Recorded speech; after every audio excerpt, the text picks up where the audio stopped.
Yes, so for my returning viewers, I shaved my beard. I know, it's weird. Get out of your system, take a good look. But don't worry, the beard will be back eventually. Now, on with the video.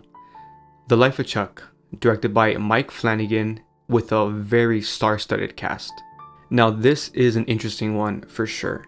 This is a film that demands to be seen twice and demands to be pondered.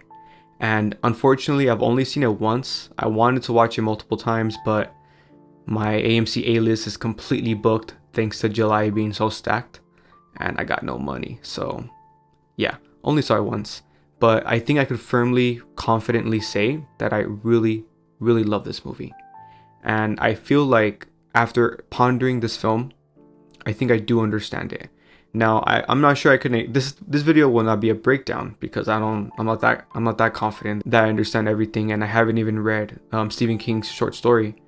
But I think this film demands that you watch it in a very specific way.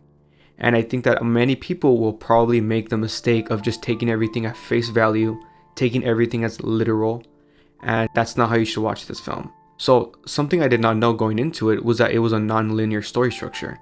So when the film started and it was like Act 3 and we started kind of at the end, that was interesting. I don't want to get into extreme spoilers, but I'm going to allude to certain things. In the first act, which is Act 3, it's the end of Chuck's life.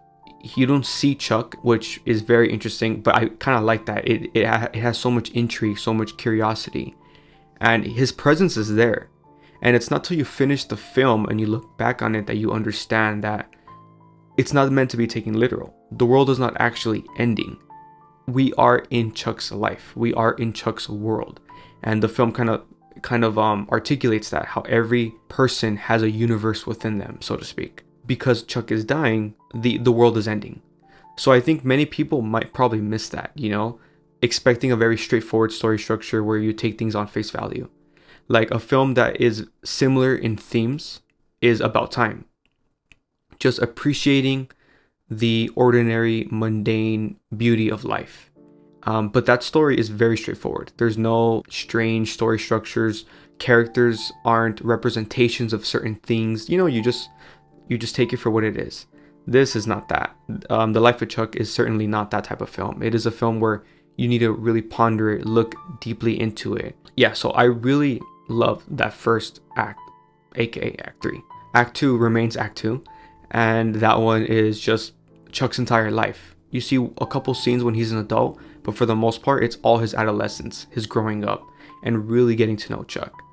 And I again, I don't want to get into it. I don't want to break down the whole film, but I just think the film does a great job of just articulating these themes. The point of the film is contemplating the meaning of life, contemplating our place in this universe, and also more intimate human things like connection. And I think that's the overall message, because it kind of comes up right at the beginning, and I feel like the rest of the film is feeding that, of just how human connection, at the end of the day, that's what makes life beautiful. That's what makes life worth living. And how technology is diluting that, and it gets in the way of genuine connection. And how at the end of the world, or at the end of your world, at the end of your life, when you look back on your life, that's what's important. The connections you made with people, your relationships with them. And I think the film articulates that beautifully. And again, just the mundane, the beauty of an ordinary life. You don't have to achieve anything great. Just being spontaneous and following your heart. We see how Chuck's grandparents, they have a profound impact on him. When we look at adult Chuck, especially in that scene where he breaks out in dance, we see how they both impacted him. As the film's reoccurring quote, "I contain multitudes," which is from a Walt Whitman poem. He contains multitudes. All the people that raised him, all the people he's met, they exist within him and they define him. He's not defined by one thing. The way he's dressed with his briefcase, he's not defined by being a plain accountant. He breaks out in dance out of pure spontaneity because he gets triggered by music, by art that someone else is playing. So again, human connection, And then he dances because of his grandma and his connection with his grandma. And I just loved all that. I just loved the themes, the messaging, the way, the story structure, how it was very strange. And I mean, like I said, I've only seen it once, so I'm sure there's things I missed. I'm sure I don't fully understand it, but I do think I have a general grip, because I certainly felt it. Perhaps I can't articulate it intellectually or make sense of it intellectually, but I know I felt the film, and I know it did its job with me. And I mean, I do have some complaints, but with a film like this, it's very interesting. Like, how do you judge a film like this that's so intentional? Because sometimes you could tell when a film has lazy writing, when there's a cop out, they keep something vague, and there's a plot hole. But I feel like when the whole film is one cohesive palette and it's vague throughout, it's telling the story in a very specific way, and you can't really fault a story for being told in a specific way. You can only fault it for its flaws. So I don't know. It's a film like this, it's hard to point to flaws.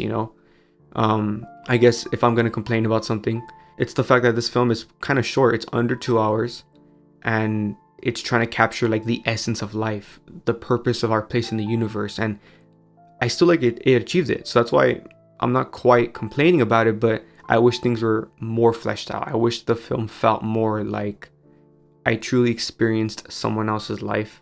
But that's obviously extremely subjective. I'm sure some people left feeling that way, and on some level I felt that way, but I would have wanted more. I think the film could have been a little longer. Hey, so I'm editing my video right now, and I'm realizing that in the film, I think twice they referenced like they knew when to end something because they didn't want to overstay their welcome. I think it's twice when they're performing, when Chuck performs with in public, and the second time when he's a kid with the girl in the dance. So I just thought about that right now, because I'm like saying I wish there was more, and I'm kind of like, oh shoot, that goes back to the whole this film being very intentional and probably aware. Or maybe Stephen King, maybe this is in the book as well.